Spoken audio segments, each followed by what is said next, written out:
Hey, everybody. For those of you out there, I've got another presentation here I wanted to do, mainly because it's supposed to be a pretty quick one. It's just some ideas.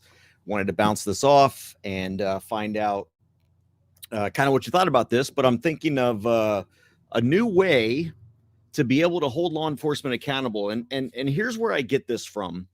I found out that I am likely from a source in the gang database here in Texas. There is a gang database. There's all kinds of databases here that are in Texas. And for those of you that have been involved in Leon Valley and Olmos Park, you know that they've been sharing information and records and files and stuff like that. And so I don't know, because I haven't followed all of these cases that closely. I do know that in my case, we did not use this argument, and I think it's a new argument that can be used, especially for First and Second Amendment activists, which is who probably the majority of my civil, actually, I think all of my civil cases are either First or Second Amendment related. And then, of course, the Fourth Amendment is always implicated in all of those, but it's because of the actions of, and I'm sorry, I've got like this spot in my eye. It's really weird. So maybe I think I've got a migraine coming on. But the bottom line is it's the Privacy Act of 1974. And let me bring this up here so that we've got this. Yes, the last PowerPoint was so wonderful that I decided to do another PowerPoint. Okay, these are kind of boring. But because I was asked by actually more than one person about, hey, can I get a copy of that PowerPoint? Maybe that's a great way to kind of share some of this information. Plus, you could take screenshots of certain things if you wanted them. And it just makes the information go a little bit quicker. And I don't go off on tangents as much when I have a PowerPoint. So let's dig into this. It's the Privacy Act of 1974. It's 5 USC 552A is the chapter. 552A is the chapter. So if you want to go in and confirm any of the information I'm talking about, then, you know, look that up. Now, I did look at some of the case law. I'm not going to discuss case law in this video, but I probably will do a video later on how this provision has been used on First Amendment issues, because this is mainly a the case law that I've seen is mostly First Amendment related. So let's dive into this. Here's 552A. It's essentially about records maintained on individuals. And I wanted to come up with, there's all kinds of paragraphs. Okay. So I'm cherry picking a lot of information out of this section. If you want to read the entire law, go in there and read the entire law. I'm only covering the stuff that I think is most pertinent to my audience. I think this is most pertinent to those people who engage in, constitutionally protected activities as a way of holding government accountable, or even just as a way of making sure that your rights are respected. So the two definitions out of all the definitions that I thought were important was agency. What is an agency? When as we go through this discussion, what is an agency? And it boils down to this: it's any government agency. Okay, if you are a government agency, it's any government agency, including the president, the executive office of the president of the United States, state, local, federal. It's any government agency. Okay. Now, what you are going to find later is there is one agency that is almost exempted entirely from this. I'm going to let you guys try and figure that out in the comments. And when we get to that section, and I reveal that, we'll see who's right and who's wrong. But and don't go cheating, guys. Don't go cheating. Okay. Don't go looking at the law right now. Let me do my PowerPoint here. Let me do my discussion. Let's play the game. You tell me which agency you think it is that's pretty much exempt from this, and let's see if you're right. And then afterwards, go read the law and look at the stuff that I'm not going to tell you. Okay. So don't cheat. Don't cheat. I know my people have integrity. All right. If I've got to have integrity, you got to have integrity. So just hang in there. Okay. Just hang in there. So agency, who is that? Now, a record. This is important. This is important. It's any item, collection, or grouping of information about an individual that's held by an agency. Okay. It includes everything. It's a person's education. It can be financial, medical, criminal history, anything, any information. It can be your voice. It can be your picture. It can be your fingerprints. It can be your DNA. Any item that is maintained by an agency, and we just talked about what an agency is. So that's what agencies are, and that's what records are. So you know that now. So an agency, according to the law, cannot disclose any record by means of communication to anyone, any person, nor any other agency, unless they have if it's a record about you, unless they have your specific permission to do so, in writing, by the way. So now there's some exceptions. I'm going to go over a couple of those that generally pertain, and some of these are pretty obvious. And I didn't go over, everyone probably knows that. Well, obviously, if Joe Blow in agency X collects something, the agency's got to have access to that. So that's one of the exceptions, is others within the agency that essentially have a need to know, right, in order to do their duties. So if they have to have access to that, they've got access to that. Okay. So generally that compartmentalization of only those that need to have access to your information should be having access to your information. Another one is the Census Bureau. Can provide information to the Census Bureau based on some survey that has been announced and passed, through the proper processes that they have to go through.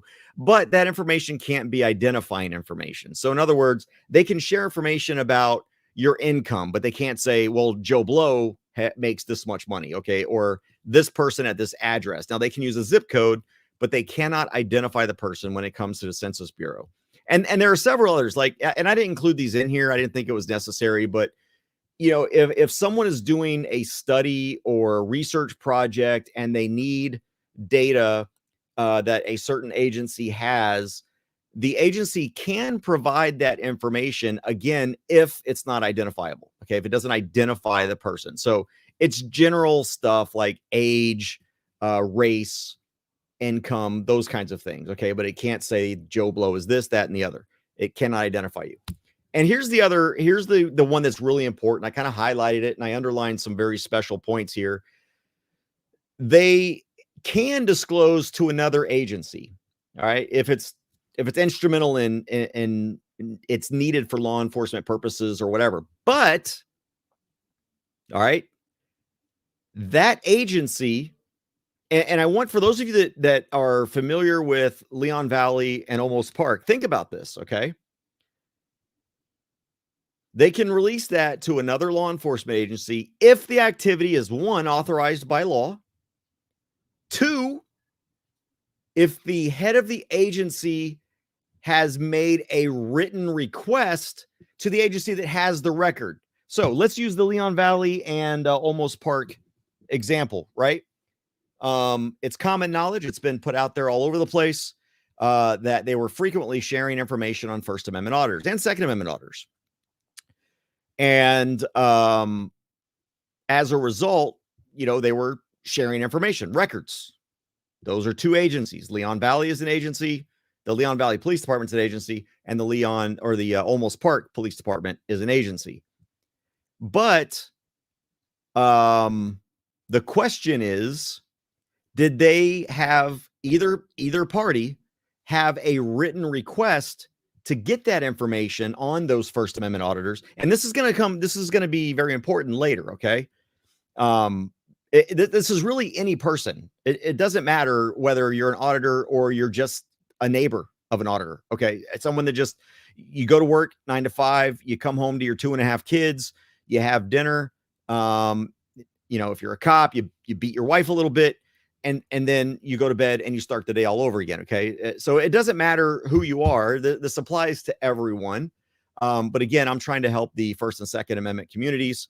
and really any activist community that is essential to protecting people's rights, whether you're involved in voting rights or civil rights, racial justice, whatever. Okay, these are all important. But the key here is that agency. In other words, if Almost Park wanted records from Leon Valley can't just say, hey, be on the lookout for these guys. And I'm going to tell you why, because you're like, well, CJ, what about Bolos? Just hang with me. This is all going to come together, man. It's all going to come together. They can't just send this information to another agency. That agency, if it needs it, has to request it in writing. And of course, there has to be a purpose for that. Okay, there has to be some law enforcement purpose for it. And the agency which maintains the record must specify exactly which portion of a particular record that agency is trying to get from the agency that maintains the record. Okay, I hope that wasn't very confusing. If it was, put something in the comments. I'll try to explain it a little bit better. But what's really important here is this section that talks about, this section right here that talks about has made a written request. You can't call up, Valenza Retard and say, hey, brother, I need some stuff. No, it's got to be in writing. Now, a writing can be an email, a writing can be a text message. Just remember, it's public. It's got to be a public writing because these things have to be discoverable. So even if he sends a text to a personal cell phone, if you were to go and request this in discovery, well, let me have the written request. Well, I sent it via a text. Okay, let me have the text. Well, it was sent on a personal phone. Sorry. Then you either, one, it's not personal, it's now public and you need to give it to me. Or two, there is no written request because you can't have both. You can't have a written request and now, unless it's classified or something like that, but then you can edit that kind of stuff out. Okay. So that's what's important here. That's what's important about the disclosure exceptions, because in my experience, that is not happening. First of all, I don't think the activity is authorized by law in many cases. And I don't think that this is being requested in writing. So they're violating already the Privacy Act of 1974 just because of this. Okay. All right. Now, the agency must, and this is what's also important to you out there. We talk about open records, talk about FOIA, and just so y'all know the difference, that when you ask for a record from a Texas or lower government agency, you're not doing a FOIA, you're doing an open records request. If you're asking for something from the federal government, you are, asking for FOIA information, Freedom of Information Act information. The Freedom of Information Act covers federal issues. The Open Records Act of Texas covers the Texas records. Okay.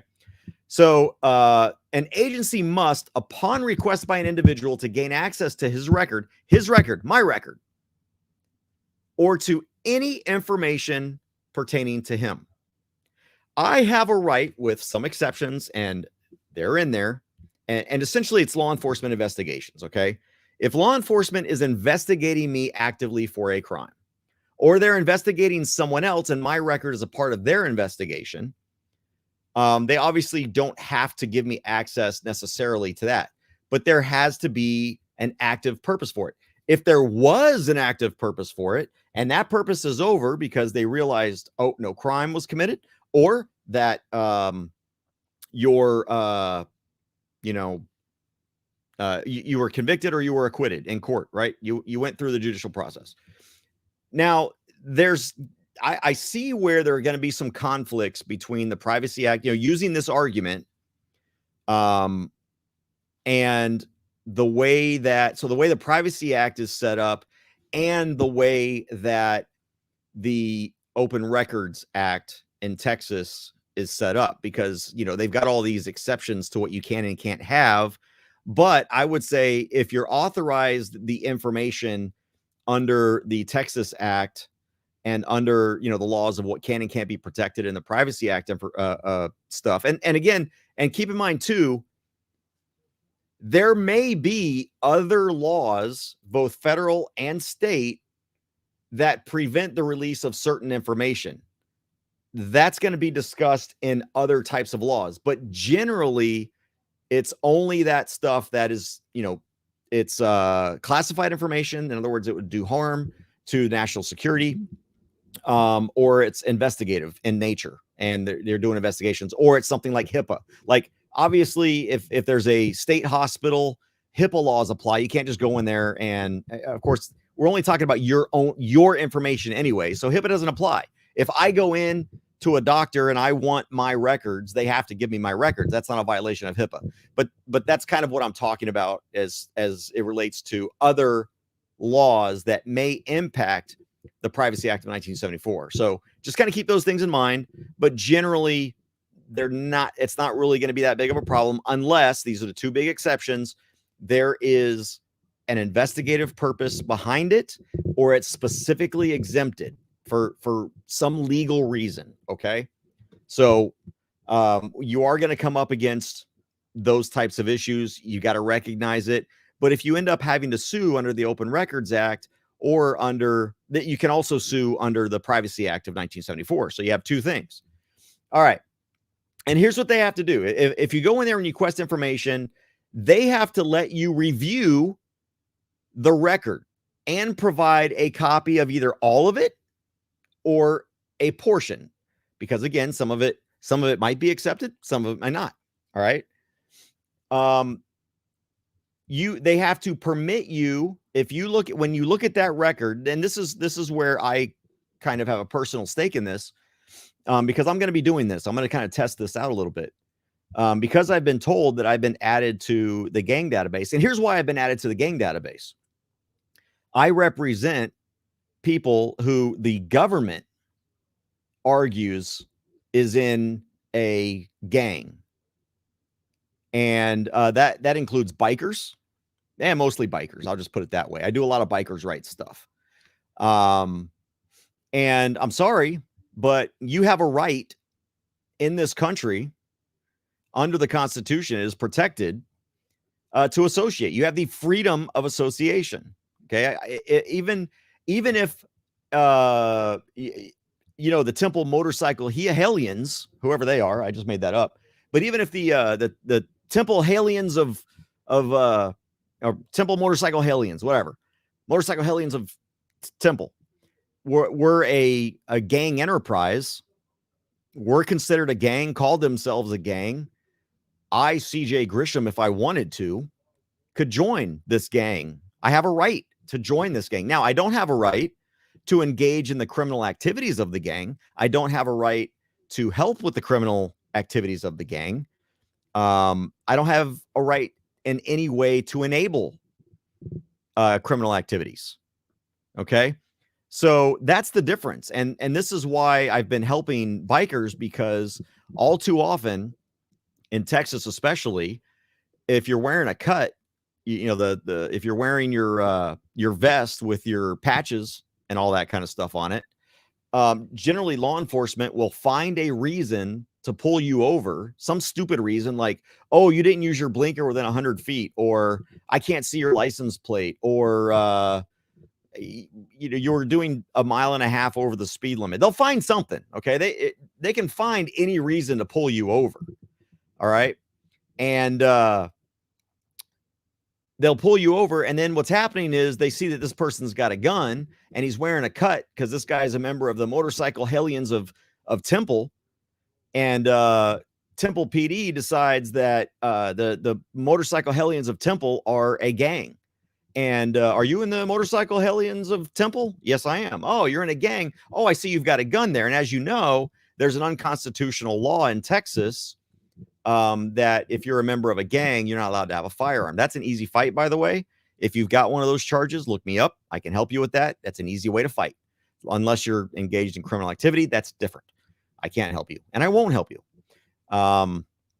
But just having a gun, not doing anything illegal, and just being a member of a gang is not a crime.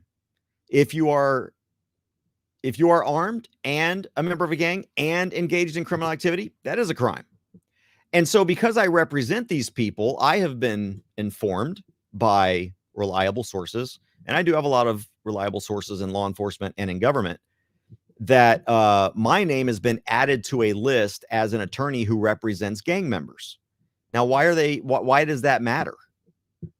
At all? It shouldn't, and it doesn't. But so when I go in there and I ask, hey, look, I obviously haven't committed a crime. I'm not suspected of criminal activity. Essentially, I'm just suspected of representing people who may or may not be suspected of criminal activity. So when I go in there, they have to let me see and review any records they have on me, including maybe photos of me meeting with clients. If they have any recordings of me meeting with clients. You know, what comes to mind is Midland, Texas, when I was falsely arrested for documenting the abuse of rights of some motorcycle members, club members, motorcycle club. Remember, they're clubs, not gangs. And they have to permit me. So when you get down to the second thing, if I look in there and it says, you know, CJ's a member of the Temple Hellions motorcycle club or gang, well, I can correct that record. And I'm allowed to, and they have to allow me to request an amendment to that record that deletes the false information that I am a member of some gang or some terrorist organization or whatever it is. If it says that I'm 6'5", I might not want to change that. I might leave that as an amendment. But you know, if it says I'm 6'5" black woman, I can ask for an amendment. I'm not a 6'5" black woman. I'm a 6'5" Asian cricket, because that's what I identify as.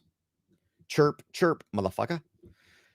Anyway, and they have to acknowledge that I have requested an amendment in writing within 10 days. They have 10 days to do that. And then they have to promptly, that's the word in the law, promptly make the correction or let me know, you know what, go fly a kite. I ain't making the correction. All right. So if they decide not to make the correction that I've demanded, and in this case, it's remove me from your fucking list. I am not a member of this group that you think I'm a member of. So I'm demanding that you delete any records of me being a member of this particular group, club, gang, whatever you want to call it. And they have to do that, or the agency has to say, yeah, we're not going to do that. And they have to tell me in writing that we are not going to do the amendment. Here's why we're not going to do the amendment. Oh, and by the way, here's the procedure for you to challenge my refusal with the head of the agency. And here's the name and business address of the person you can challenge it to. They have to provide me that. It's like, let me talk to your sergeant, officer, dumb nuts. It's the same thing. The agency has to tell you, okay, the Midland Gang Task Force, no, we're not going to remove your name. And therefore, this is everything they're supposed to tell me here. They're supposed to tell me, no, go to hell. We're not going to do it. This is why we're not going to do it. Here's the procedures to request a review of my decision to violate the law. And here's the name and business address of the person you can complain to that I'm breaking the law. All right. So that's your access to records. That's what you have a right to. A little bit more here. Now that review that I request, once I request that review, has to be completed within 30 days.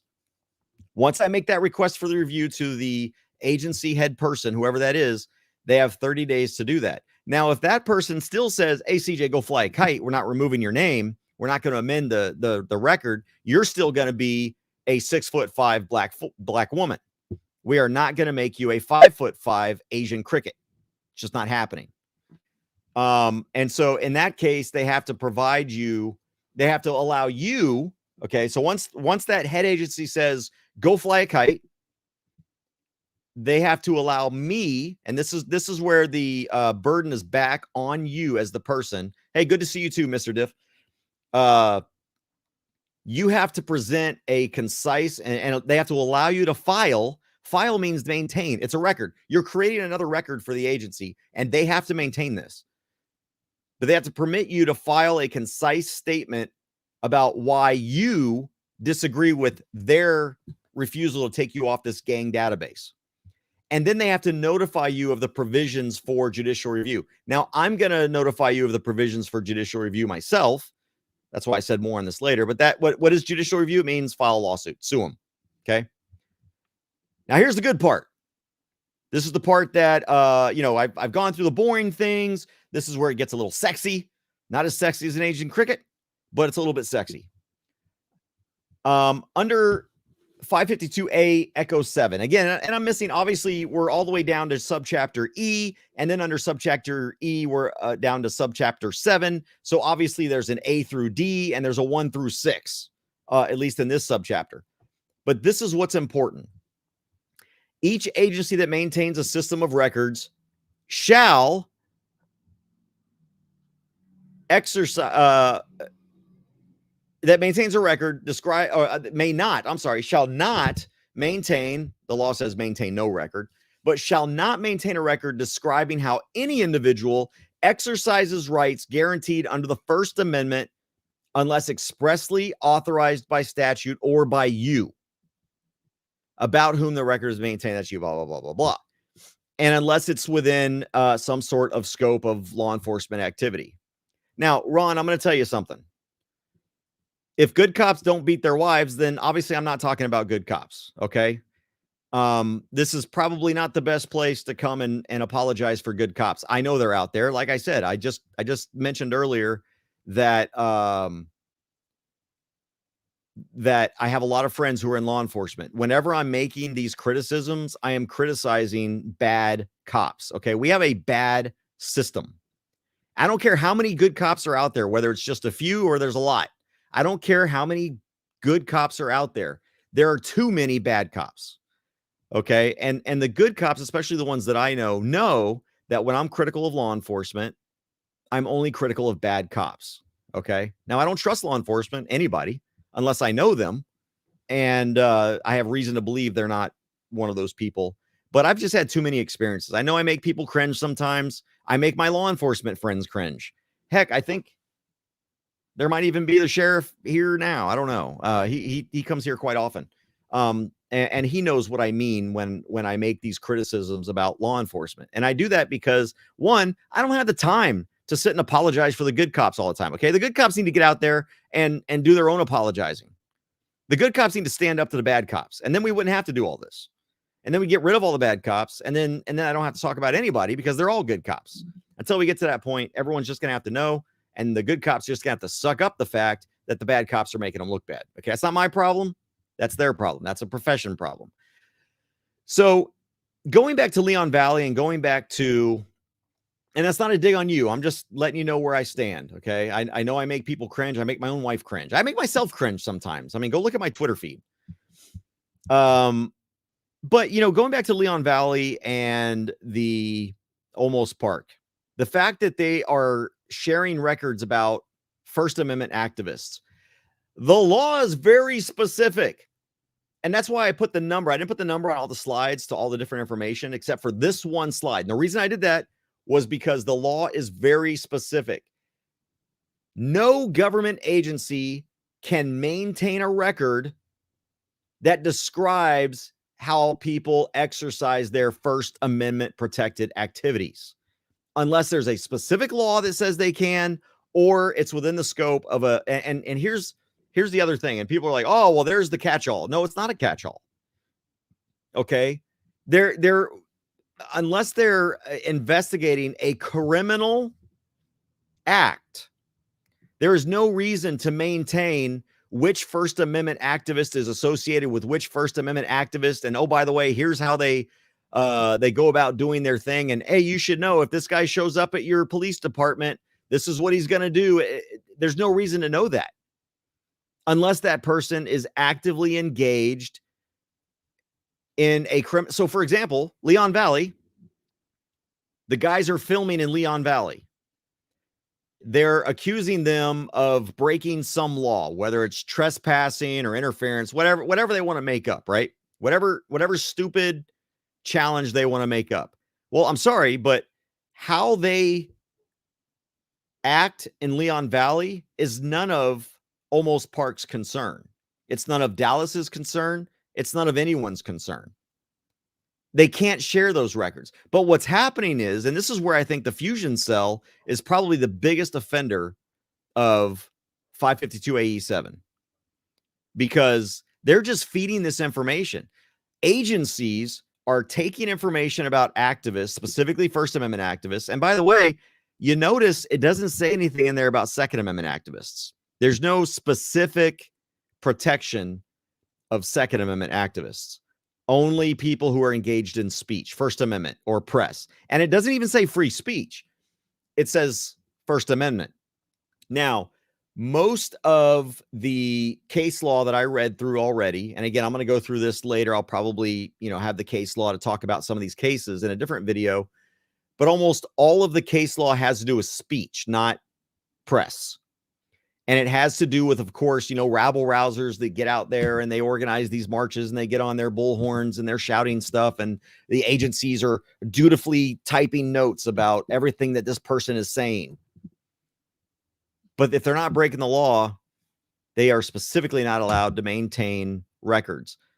Even if there's like a potential, if they're not actively investigating them for something, there's no reason to do that. And the law specifically forbids that. So when you do this record, if you're a First Amendment activist and you've never been charged with a crime and you go to some agency and say, I'd like to see all the records you have on me, and they have all these records of you giving speeches all over the place, that can't be maintained.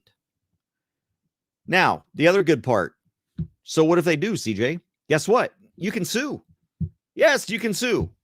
Remember, there's something called immunity unless the government gives you the right to sue them. Okay, that this goes all the way back to British times when the king can do no wrong, so you can't sue the king because he was allocated by God and therefore never does anything wrong.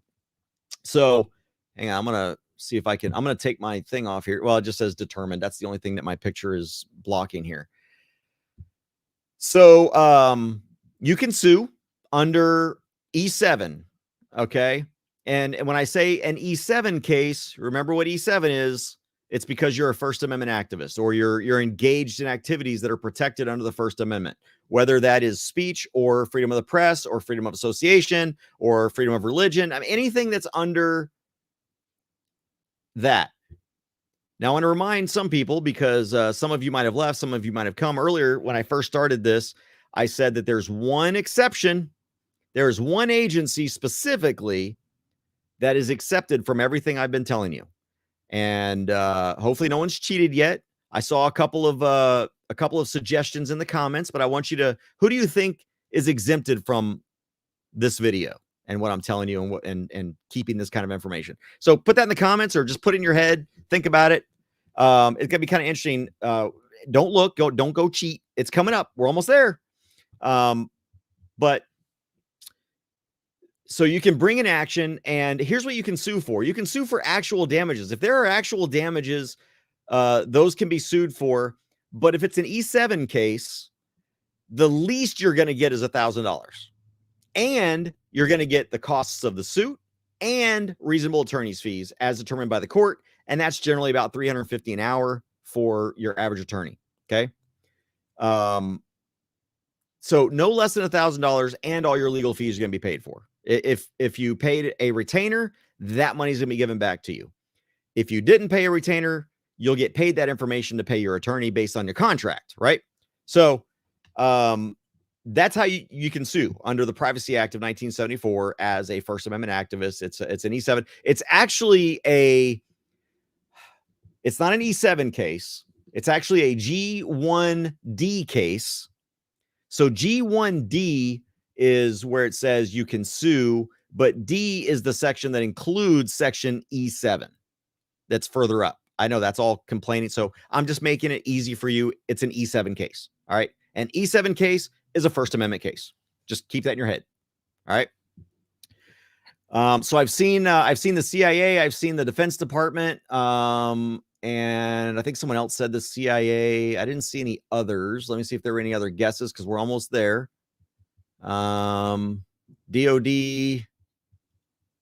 All right, so we got DOD pretty much, and CIA are the only two guesses so far. Let's see who's right and who's wrong, if anybody.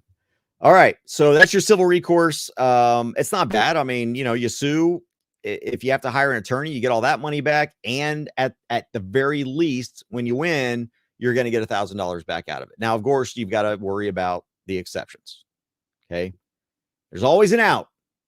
The politicians have always given themselves a way out, and most of them are pretty cut and dry, and I have no problems with them. There is one provision that I think we're going to have some issues with, but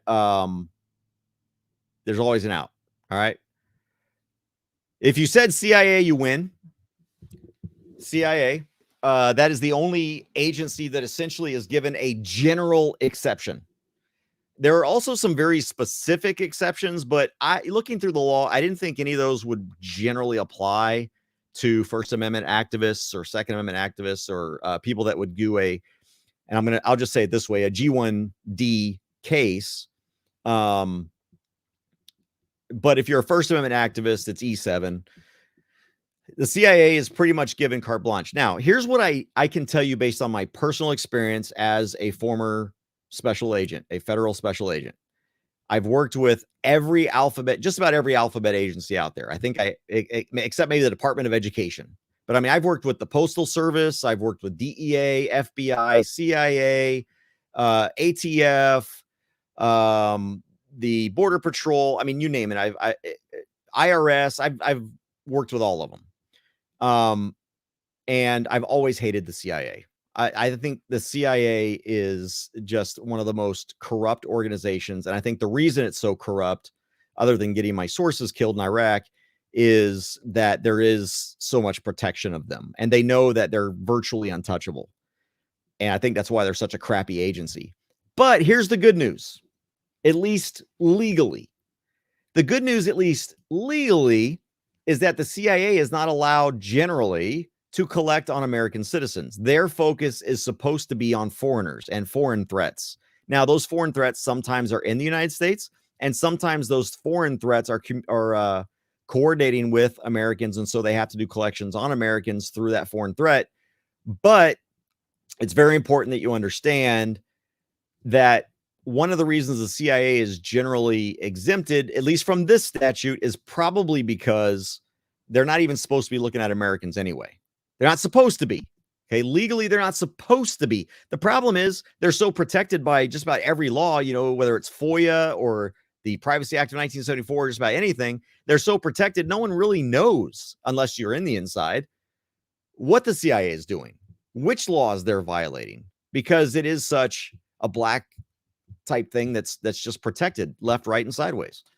All right. The next thing is police efforts to prevent, control, and reduce crime or to apprehend officials. So, for example, if you are filming, which is a First Amendment protected activity, but let's say you're doing it in a criminal manner. For example, the reason you're filming a government building is because you're planning, you're in the reconnaissance phase of a terrorist attack, right? In that case, those records are accepted. They're allowed to collect those records because that's the specific purpose. Now, they can't just say, well, we don't know if you're filming for, because you're engaged in terrorist activity or not. They have to have, you go back to that word, reasonable suspicion or probable cause. Okay. They have to have some reason to believe, based on circumstances, that the reason you're recording and engaged in your First Amendment protected activity is because you're using it for illegal purposes. This idea that everyone with a camera is a terrorist is just stupid, and it would never fly in a court of law. All right. There has to be something else. They have to show that, wait a minute, I know that this guy that's out here filming in my police department or in my post office is associated with this particular criminal who we have information is planning a terrorist attack against the very same post office that this guy happens to be filming in. And they're related and all that kind of stuff. Okay. So it's very fact intensive, but there is a general exception to police efforts to prevent, control, and reduce crime or apprehend criminals. Also, information, and these kind of go hand in hand. There's a lot of them that I don't even know why I put some of these in there, because these are pretty obvious. I think when you think about the rule of law, these are actually pretty obvious exemptions. information compiled for the purposes of a criminal investigation, including reports about informants and investigators. That really goes back to that second bullet. So did I have to put that? No, but it's redundant. It's there. Also, reports identifiable to an individual compiled at any stage of that process. So, if they have that belief that you're doing something, and it ultimately finds out that you're not, as long as they're in that investigation, those records are going to be protected. Now, remember, we talked about how you can do amendments. If you go back later, and because you've been given information that you've been put on some list, or they're collecting information about you, or they're disseminating information about you without written request, and you see that you were investigated as a potential terrorist who was performing reconnaissance activities for blowing up a building or something, but then come to find out it was just kind of a coincidental, he wasn't involved in that. It just so happened that he talked to a guy that was, but they weren't related in any way. They didn't have any relationship or anything like that. So, and you find that out, well, you can get those records amended, because especially if it says that you were involved with or potentially involved with a terrorist or, some person of ill repute, you can get those records amended. So that's where that's kind of why I added this in here, where it says at any stage, because even if it's something that would normally not be allowed to be collected, it might be depending on what stage of an investigation they're in. Okay. And that's it. That's the whoa, shoot, I forgot to change that slide. It still says emergency detention orders. Let's go back to the front slide. There we go. That's the Privacy Act of 1974, 5 U.S.C. 552A. Very quick. That's the statute. If you want to go and look it up, you can find all the other exceptions. You can read it for yourself, find out what you can and cannot do, what they can and cannot do. And then I've already given you the process of what to do if you want to get those records amended or even deleted, I would say, because an amendment can be a deletion. I mean, I file cases and I amend something by deleting a defendant or whatever. So I would argue the same thing about this category of a sovereign citizen. If they're identifying you as a sovereign citizen because you are engaged in constitutionally protected activities, especially First Amendment, that now keep in mind, the First Amendment is specifically protected. Okay. It is specifically protected. But even if you are a sovereign citizen, you have a right to proclaim yourself as a sovereign citizen. Apparently you have a right to proclaim yourself as a female swimmer, even though you've got balls and a wanker in this country. So, hey, Flying Otter, how you doing? So, the fact that you are a sovereign citizen, or that they think you're a sovereign citizen, is not reason to collect information on you at all. And it's definitely not information for them to be sharing with other agencies. Oh, hey, so CJ is a sovereign citizen and I'm with Temple PD. So I'm going to let Belton PD know, here's his photograph. Here's his address. Here's his identifying characteristics. Here you go, Belton. Here you go, Colleen. Here you go, Harker Heights. Here you go, Waco. Here you go, Salado. Here you go, wherever, Austin, Dallas. Here you go, Fusion Cell. Nope. Can't do that. There's no reason for them to collect those records. There's absolutely no reason. And by the way, even if you are a sovereign citizen, it means you're a unique individual, because sovereign citizens by definition are individuals. They are themselves. And so if you're a true sovereign citizen, you're not just doing what other people do. So there are different levels and types of sovereign citizens. There are sovereign citizens that think they can just shoot police. There are sovereign citizens that just think certain laws don't apply to them, or certain taxes, or certain whatever. Okay, there are all kinds of sovereign citizens. So for them to say they're investigating sovereign citizens because they're a threat, that's just not the case. And so they have to have some legitimate law enforcement. That's my belief. If a client came to me, then that's what I would argue is why they violate 552A, if for that reason. But really, the fact that the First Amendment is specifically protected. Well, I thought this would be a 30-minute video. It turned out to be a 45-minute video. You guys take care, be safe, be free. I am going to package this up, end it, go home, have a good night. Bye.